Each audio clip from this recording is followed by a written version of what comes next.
Would you believe me if I told you that Rolex did $13 billion in revenue last year and didn't make a profit? What if I told you that Rolex didn't make any profit the year before that either, or the year before that? Actually, what if I told you that Rolex has never made a profit? You would probably think that I've lost my mind. Not that I ever had it.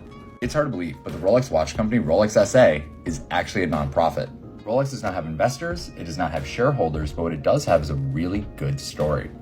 Rolex was founded in 1908 by this gentleman, Hans Willdorf, who absolutely looks like he would found Rolex, but Hans' autobiography makes for a great read. Orphaned at the age of 12, along with his brother and sister, he's placed into the care of his uncle, who took great care of them, actually sends them to great boarding schools where they got good grades, and he gets a job at an influential international pearl exporting company for his first job.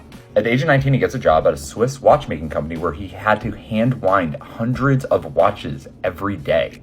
To London in 1903, and in 1905 he sets up business with a guy named Alfred Davis, and the company's name is Wilsdorf and Davis. In 1908 he registers the trademark Rolex because he wanted a name that was easy to pronounce in any language, and he liked the fact that the word Rolex kind of sounds like a watch being wound.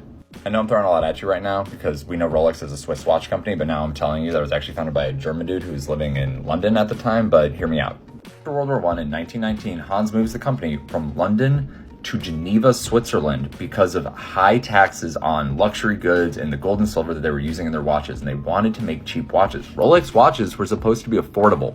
This was also an innovator, and in 1926, they created the first waterproof and dustproof watch, which they then called the Oyster.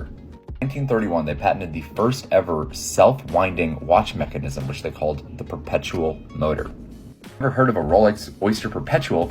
You got it. It's a combination of those two things. I want you to meet Florence Frances May Crotty, real name, who was Hans's wife from 1911 to 1944 when she passed away.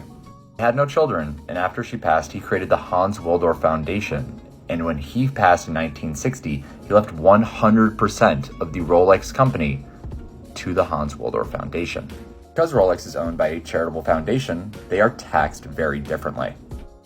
They don't pay any taxes on the profits.